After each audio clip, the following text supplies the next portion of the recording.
کتونکو الف خان شیرپو ویلفیر فاونډیشن دغه خپل کار جاري ساتلی دی. په دغه کې تحریک لبیک چې کومه مرسته ده زموږ سره د کپړو په شکل کې، نو هغې خلکو ته پته لګي چې د چا کپړې نه وي. دا زنانه راغلې وه دا دواړه، او ماشومان هم دي او یخني ده او د کپړو ضرورت دی. پیزار ورته میلو شو، دا نوی پیزار ورته چې کوم دی نو دا میلو شو. چونکې دې وخت کې د 400 سیلاب ځپلي چې کوم دی هغه مطمئن دي او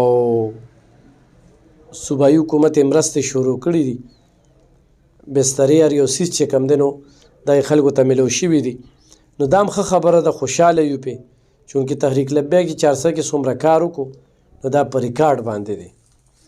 او موږ ته چې کومې کپړې راکړې وې نو څه موږ په کلو علاقو کې داسې ځینو ته دغه کړی، څه خلک دلته کې راځي، پیزار هم پکې میلاویږي، نوې کپړې هم پکې میلاویږي. څومره وخت نه دلته کې راځي؟ ډېر وخت نه راځي. ډېر وخت نه راځي، ورسره راته میلاویږي. څه څه درته میلو شوي دي؟ تاسو راله مخکې ماشین هم راکړو، اوس هم راله بچو له کپړې مپړې هم راکړي، نو بس په دې به ټیم پاس شي.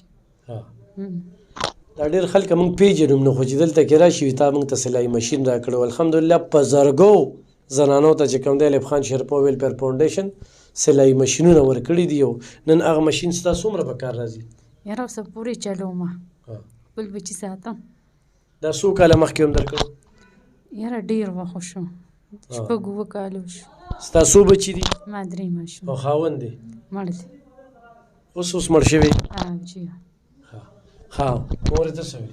بس زه دغه وایم چې راغلو موږ تاسو ته میلو شو او بس په دې موږ خوشحاله شو. څومره وخت نه راځي؟ د ډېر وخت نه راځو، کال به ونه راځو. هر سر ته میلاویږي.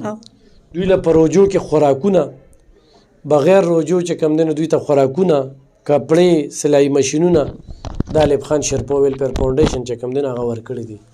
څه خلکو ته بیا دغه کار نو خوښ، چونکې بره د الله کیمره لګېدلې ده، سم چې کوو د الله د رضا دپاره کوو او خدای رانه دا کار اخلي. خو بیا د تحریک لبیک په وجه باندې په 400 کې په سیلاب کې چې موږ کوم کار وکړو الحمدلله، نو خلکو ته هم هر څیز چې کوم دی ښه ویډیا ورکړه، چونکې اوس هم بند کړه. او بند هم په دې کړه چې څه خلک منافقین دي دروغ وایي، نو موږ وایي چې پردی حق چاله ورنه کړو. نو سوات کې چې کوم دی، کالام کې، مدین کې دې وخت کې تحریک لبیک ښه کار روان دی. او د هغې وجه دغه الیکشن نه دا کېږي ځکه چې کله دې څوک تپوس وکړي نو هغه خلک هغه سړي له ووټ ورکړي. نو آلریډي چې کوم دی دا خلکو یې تپوسونه کړي دي، هغوی له ووټ ورکړه. ښه خبره ده چې کار روان دی. به هر خل زموږ دفتر چې کوم دی، زموږ دفتر کې د خپل وس مطابق کوم خلک چې موږ سره تړلي وي، موږ کوشش کوو چې هغوی ته موږ څه ورکړو. انشاءالله دا سلسله مخ په وړاندې